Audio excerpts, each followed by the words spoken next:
अक्सर ऐसा होता है कि 58 की उम्र के बाद जब जिम्मेदारियां थोड़ी कम होती हैं और वक्त थोड़ा ज्यादा, तो एक अजीब सा खालीपन घेर लेता है।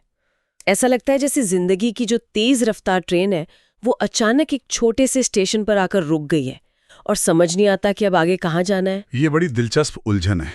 मतलब हम पूरी जिंदगी जिस खाली वक्त के लिए भागते हैं, जब वो मिलता है तो हम उसी खालीपन से भागने लगते हैं। ये एक तरह का पैराडॉक्स है ना? हाँ, और कमाल की बात यह है कि उस खालीपन को भरने के तरीके भी कितने थकाने वाले होते हैं। आराम करने के बजाय हम और ज्यादा काम करने लगते हैं। कोई दोस्तों के साथ घंटों गर्मागर्म राजनीतिक बहस में उलझाए, हाँ, या कोई सोशल मीडिया पर दुनिया भर की खबरें खंगाल रहा है, या फिर कोई एक के बाद एक तीर्थ यात्राओं पे निकला हुआ है। सबको लगता है कि वो खुशी ढूंढ रहे हैं। और यहीं पर आज की हमारी बातचीत का असली मुद्दा छिपा है। हमारे हाथ एक ऐसा स्रोत लगा है जिसका शीर्षक ही एक सवाल है: क्या आप खुशी के लिए भाग रहे हैं या अपनी ऊर्जा जला रहे हैं? अच्छा। हाँ, और इसका जो मुख्य तर्क है वो थोड़ा चौंकाने वाला है। वो ये कहता है कि जिसे हम खुशी की तलाश समझ रहे हैं वो असल में हमारी बची खुची प्राण ऊर्जा, हमारी लाइफ एनर्जी को तेजी से जलाने का एक तरीका भर है। मतलब हम खुशी पाने के लिए अपनी ही बैटरी डाउन कर रहे हैं। बिल्कुल, ये तो सुनने में ही थका देने वाला है। बिल्कुल। और देखिए, ये सिर्फ कोई फिलॉसफी नहीं है। ससेक्स यूनिवर्सिटी की एक स्टडी भी यही कहती है कि इस उम्र में जो गहरी थकान महसूस होती है वो अक्सर जिम जाने या बाजार के चक्कर काटने से नहीं आती। तो फिर किससे आती है? वो आती है सेंसरी ओवरलोड से। सेंसरी ओवरलोड मतलब हमारी इंद्रियों पर, हमारे सेंसेस पर बहुत ज्यादा बोझ। हाँ, जानकारी का, शोर का, बहस का, भावनाओं का इतना ज्यादा बोझ कि हमारा सिस्टम अंदर से थक जाता है। और मजे की बात यह है कि इसी थकान को ठीक करने के लिए हमारे अंदर एक कमाल का सिस्टम है। स्रोत इसे ऑटो रिपेयर प्रोटोकॉल कहता है। Auto repair protocol? एक अंदरूनी मरम्मत का सिस्टम जो तभी चालू होता है जब हम रुकते हैं, जब हम शांत होते हैं। आज हम इसी पर गहराई से बात करेंगे कि कैसे ये भागदौड़ हमें तोड़ रही है और रुकना हमें कैसे जोड़ सकता है। तो चलिए इस आइडिया को कुछ कहानियों से समझते हैं जो हमारे स्रोत में दी गई हैं। पहली कहानी एक रिटायर्ड फौजी की है, कर्नल रंधावा। एक ऐसा इंसान जिसे शांति और अकेलेपन से मानो डर लगता है। और ये बहुत आम है, खासकर उन लोगों के लिए जिनकी जिंदगी बहुत एक्शन से भरी रही हो। उनके लिए चुप्पी का मतलब है बोरियत, खालीपन। वो उस सन्नाटे को किसी भी आवाज से भरना चाहते हैं, चाहे वो आवाज कितनी ही चुभने वाली क्यों ना हो। कर्नल साहब का भी यही हाल था। उनकी दिनचर्या पक्की थी। हर शाम जिमखाना क्लब जाना और वहां दोस्तों के साथ घंटों राजनीति पर तीखी बहस करना। उन्हें लगता था कि यही तो जिंदा दिली है, देश दुनिया के मुद्दों पर अपनी राय रखना, अपडेटेड रहना। लेकिन इसका असर क्या हो रहा था? हर रात वो घर लौटते थे एक भारी सर और मन में एक अजीब सी चिड़चिड़ाहट लेकर। मतलब वो दुनिया के मसले सुलझाने जाते थे और अपना मन उलझा कर लौटते थे। बिल्कुल। और फिर एक रात कुछ ऐसा हुआ जिसने सब कुछ बदल दिया। घर में कुछ पुराना सामान ढूंढते हुए उन्हें एक पुरानी पत्रिका मिली, अखंड ज्योति का मार्च 1985 का अंक। उसमें एक लेख था जिसका शीर्षक था वाणी का तप। वाणी का तप, द डिसिप्लिन ऑफ स्पीच। सुनने में बड़ा आध्यात्मिक लगता है। हाँ, लेकिन उस लेख की एक लाइन ने उन्हें हिलाकर रख दिया। वो लाइन थी, गर्मा गर्म बहस में आपकी जीत आपके दिल के स्वास्थ्य की हार है। ये बात उन्हें चुभ गई। और ये सिर्फ एक कहावत नहीं है, इसके पीछे पक्का विज्ञान है। जब हम गुस्सा करते हैं या किसी तीखी बहस में पड़ते हैं तो हमारा शरीर कॉर्टिसोल नाम का एक स्ट्रेस हार्मोन छोड़ता है। अच्छा? हाँ, ये वही लड़ो या भागो वाला हार्मोन है। ये हमारी धमनियों को, हमारी आर्टरीज को सिकोड़ देता है।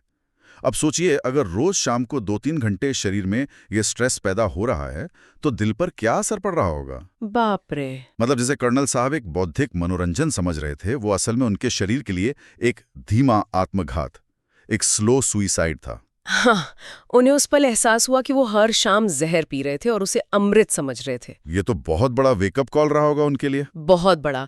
उन्होंने फैसला किया कि अब ये बहस का जहर और नहीं पीना। जैसा कि स्रोत में लिखा है, उन्होंने बहस के जहर को छोड़कर मौन का अमृत पीना चुना। Quit the poison of debate, drink the silence. वाह, तो ये तो हुई दिमागी और वैचारिक भागदौड़ की बात। लेकिन हमारे आसपास बहुत से लोग तो असल में शारीरिक रूप से भाग रहे होते हैं। उन्हें लगता है कि ईश्वर या शांति कहीं बाहर किसी मंदिर या तीर्थ में मिलेगी। हाँ, और हमारी अगली कहानी इसी से जुड़ी है। 65 साल की सुमित्रा जी। घुटनों में गठिया का दर्द है, डॉक्टर ने आराम करने को कहा है, लेकिन वो रुकने का नाम ही नहीं लेती। कभी 4 धाम, कभी वैष्णो देवी, कभी मथुरा। ईश्वर की तलाश में उनका शरीर जवाब दे रहा है, पर मन भागे जा रहा है। उन्हें डर है कि अगर वो रुक गईं तो ईश्वर से कनेक्शन टूट जाएगा। बिल्कुल। और उनकी जिंदगी में भी एक ऐसा ही मोड़ आता है। वृंदावन में दर्शन की लाइन में लगी थी कि अचानक घुटनों के दर्द से गिर पड़ी। उनसे एक कदम भी चलना मुश्किल हो गया। वहीं एक सन्यासी ने उन्हें सहारा दिया और बैठने के लिए जगह दी। बातों बातों में उन्होंने सुमित्रा जी को प्रज्ञा पुराण का एक पन्ना पढ़ने को दिया। और उस पन्ने में कस्तूरी मृग की वो मशहूर कहानी थी। एक हिरण होता है जिसकी अपनी ही नाभि में कस्तूरी होती है। उससे एक ऐसी मनमोहक खुशबू आती है कि वो हिरण दीवाना हो जाता है, और उस खुशबू की तलाश में वो पूरे जंगल में मारा मारा फिरता है, पहाड़ों पर चढ़ता है, झाड़ियों में खुद को जख्मी कर लेता है, ये जाने बिना कि वो खजाना तो उसी के अंदर है। ये कहानी तो हम सब ने सुनी है, लेकिन उस पल, उस दर्द की हालत में सुमित्रा जी के लिए इसका मतलब ही कुछ और रहा होगा। बिल्कुल, उनके लिए सिर्फ एक कहानी नहीं थी, ये उनकी अपनी जिंदगी का आईना था। उन्हें एक पल में समझ आ गया कि वो भी उसी कस्तूरी मृग की तरह हैं। जिस शांति और जिस ईश्वर को वो बाहर मंदिरों में, मूर्तियों में, यात्राओं के कष्ट में ढूंढ रही हैं, वो तो उनके अपने अंदर ही बैठा है। वो आंतरिक ईश्वर को बाहरी बाजार में खोज रही थी। ये एहसास तो किसी बिजली के झटके जैसा रहा होगा। तो उन्होंने क्या किया? उन्होंने घर लौटकर सबसे पहला काम ये किया कि अपनी अगली यात्रा की टिकट कैंसिल कर दी। और बरसों में पहली बार वो बिना किसी उद्देश्य के, बिना किसी मंत्र जाप के, बस शांति से अपने घर की बालकनी में बैठ गईं। उन्होंने बाहर भागना बंद कर दिया। श्रोते इस हिस्से को एक बहुत गहरे मंत्र के साथ खत्म करता है। Stop wandering outside, God is seated within you. बाहर भटकना बंद करो, ईश्वर तुम्हारे भीतर ही बैठा है। इन दोनों कहानियों में एक पैटर्न साफ दिख रहा है। कर्नल साहब को बहस में शांति नहीं मिली और सुमित्रा जी को यात्रा में। दोनों बाहर देख रहे थे और दोनों को जवाब अंदर देखने से मिला। हाँ, एक ने बोलना बंद किया, दूसरी ने चलना। दोनों ने बाहरी शोर को कम किया। लेकिन आज के डिजिटल जमाने में एक तीसरी तरह का शोर है जो शायद इन दोनों से ज्यादा खतरनाक है। और हमारी तीसरी कहानी उसी के बारे में है। आप सूचना के शोर की बात कर रहे हैं। WhatsApp, news, social media. जागरूक इंसान जिन्हें एक ही डर सताता था, कहीं मैं आउटडेटेड ना हो जाऊं, कहीं दुनिया मुझसे आगे ना निकल जाए। ये डर तो आज हम सबको लगता है। FOMO, a fear of missing out. अगर सुबह उठकर न्यूज ना पढ़ो तो लगता है पता नहीं क्या छूट गया। और इसी डर के मारे प्रोफेसर शास्त्री का दिन व्हाट्सएप फॉरवर्ड्स, न्यूज अपडेट्स और यूट्यूब वीडियोस में ही बीतता था। वो दर्जनों ग्रुप्स का हिस्सा थे, लेकिन इस ज्ञानी बने रहने की कीमत क्या थी? उन्हें इन्फॉर्मेशन फटीग सिंड्रोम हो गया था। इन्फॉर्मेशन फटीग सिंड्रोम मतलब जानकारी से होने वाली थकान? हाँ, उनका दिमाग हर समय एक धुंध में रहता था, जिसे ब्रेन फॉग कहते हैं। चीजें याद नहीं रहती थीं, ध्यान केंद्रित करना मुश्किल हो गया था और छोटी छोटी बातों पर घबराहट होने लगी थी। उनका दिमाग एक ऐसे कंप्यूटर की तरह हो गया था जिसकी रैम हमेशा फुल रहती है। तो उनके लिए बदलाव का पल, वो ट्रिगर पॉइंट क्या था? वो भी बड़ा नाटकीय था। एक दिन लगातार स्क्रीन देखने से उनकी आंखों में इतनी जलन और पानी आने लगा कि डॉक्टर के पास जाना पड़ा। डॉक्टर ने जांच के बाद कहा, कोई बड़ी समस्या नहीं है, बस आंखों को आराम चाहिए। और उन्होंने प्रोफेसर साहब की आंखों पर 24 घंटे के लिए पट्टी बांध दी। मतलब जबरदस्ती का डिजिटल डिटॉक्स। उन्हें तो दुनिया की सारी सूचनाओं से ही काट दिया गया। बिल्कुल। और उसी जबरदस्ती की खामोशी में उन्होंने बोरियत से बचने के लिए रेडियो चलाया। उस पर पंडित श्रीराम शर्मा आचार्य की आवाज आ रही थी और आचार्य जी का एक वाक्य उनके कानों से होकर सीधे दिल में उतर गया।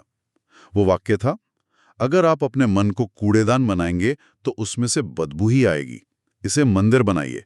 मन को कूड़ेदान बनाना, ये सुनकर तो मुझे अपने फोन के नोटिफिकेशंस याद आ गए। हम वाकई में दिन भर कितना वैचारिक कचरा इकट्ठा करते रहते हैं बिना सोचे समझे। टुकड़ों में और बिना किसी संदर्भ के आती है तो वो हमारे दिमाग के हिप्पोकैम्पस नाम के हिस्से को सिकोड़ सकती है। अच्छा। हाँ, ये हिस्सा हमारी याददाश्त और सीखने की क्षमता के लिए बहुत जरूरी है। यानी ज्यादा जानकारी हमें ज्ञानी नहीं बल्कि और ज्यादा भुलक्कड़ और भ्रमित बना रही है। प्रोफेसर शास्त्री पर तो इस बात का गहरा असर हुआ होगा। बहुत। पट्टे खुलते ही उन्होंने जो पहला काम किया वो था अपने सारे गैर जरूरी व्हाट्सएप ग्रुप्स को छोड़ना। उन्होंने अपने मन रूपी मंदिर की सफाई का फैसला कर लिया। जैसा कि स्रोत कहता है, कीप माइंड काम, it is temple not dustbin. अपने मन को शांत रखें, ये मंदिर है, कूड़ेदान नहीं। तो इन तीनों कहानियों का सार क्या निकलता है? एक ने बोलना बंद किया, दूसरे ने भटकना और तीसरे ने सूचना लेना। तीनों ने असल में एक ही काम किया, उन्होंने रुकना सीखा। तो क्या यही वो ऑटो रिपेयर प्रोटोकॉल है जिसकी बात हम शुरू में कर रहे थे? बिल्कुल, ये तीनों कहानियां असल में इसी ऑटो रिपेयर प्रोटोकॉल के लाइव डेमो हैं। हमारे शरीर और मन में खुद को ठीक करने की, खुद को फिर से चार्ज करने की एक अविश्वसनीय क्षमता है, लेकिन वो तभी काम करती है जब हम उसे मौका देते हैं। स्रोत में इसे समझाने के लिए एक बहुत अच्छी मिसाल दी गई है। सोचिए, क्या किसी गाड़ी की सर्विसिंग या मरम्मत तब हो सकती है जब वो 100 की रफ्तार से हाईवे पर दौड़ रही हो? नहीं, कभी नहीं। उसे गैराज में लाना पड़ता है, उसे रोकना पड़ता है, उसे स्थिर करना पड़ता है, तभी तो मैकेनिक अपना काम कर सकता है। इसी तरह हमारा शरीर भी है। जब हम लगातार भाग दौड़, बहस और सूचनाओं के हाईवे पर दौड़ते रहते हैं, तो हमारी अंदरूनी मरम्मत प्रणाली को काम करने का मौका ही नहीं मिलता। और वो गैराज क्या है? वो गैराज है एकांत, सॉलिट्यूड। ये अकेलापन नहीं है, ये अपने साथ होने का मौका है। यही वो जगह है जहां आत्मा की सर्विसिंग होती है, और यहीं पर ऊर्जा और खुशी का सीधा कनेक्शन समझ आता है। स्रोत का एक सीधा सा फॉर्मूला है, energy is equal to happiness. ये बहुत दिलचस्प है। इसका मतलब खुशी कोई ऐसी चीज नहीं है जिसे हम मेहनत करके हासिल करते हैं, बल्कि वो हमारे अंदर पहले से मौजूद है। जी, बस हमारी एनर्जी गलत जगह खर्च हो रही है। बिल्कुल सही पकड़ा। जब हम अपनी ऊर्जा को बहस में, बेवजह की यात्राओं में या सूचना के नशे में जलाना बंद कर देते हैं, तो वही बची हुई ऊर्जा हमारे भीतर शांति, सुकून और खुशी बनकर महसूस होती है। कर्नल, सुमित्रा जी और प्रोफेसर शास्त्री तीनों ने अपनी ऊर्जा की बर्बादी रोकी, और नतीजा था सच्ची खुशी। और एक और बात जो इन तीनों में कॉमन थी, उनका बदलाव किसी बाहरी मजबूरी से नहीं, बल्कि ज्ञान के एक पल से आया। एक लेख, एक कहानी, एक वाक्य। उस ज्ञान ने उनके लिए एक आईने का काम किया। उन्हें ये समझ आया कि जिसे वो समाधान समझ रहे थे, वही असल में समस्या थी। ये सबसे महत्वपूर्ण बिंदु है। बदलाव के लिए सिर्फ इच्छा काफी नहीं होती, सही समझ की जरूरत होती है। जब तक हमें ये पता ही ना हो कि हमारी बाल्टी में छेद कहाँ है, हम उसे भरते ही रहेंगे। ज्ञान ने उन्हें वो छेद दिखाया। तो इस पूरी बातचीत का जो अंतिम और सबसे जरूरी संदेश श्रोता हमारे श्रोताओं को देना चाहता है, वो यही है: save your energy to find your true happiness. अपनी ऊर्जा को बचाएं ताकि आप अपनी सच्ची खुशी पा सकें, क्योंकि वो खुशी कहीं बाहर नहीं है, वो आपकी अपनी ऊर्जा के संरक्षण में छिपी है। अच्छी मिसाल है। लेकिन क्या हो अगर वो गैराज सिर्फ मरम्मत के लिए ही नहीं, बल्कि सृजन यानी क्रिएशन के लिए भी हो? जब हम बाहर से और जानकारी लेना बंद कर देते हैं और अंदर की खामोशी को सुनते हैं, तो उस खामोशी से कौन से नए विचार, कौन सी नई कला या कौन सी नई समाज पैदा हो सकती है? शायद असली खजाना मरम्मत के बाद ही मिलता है।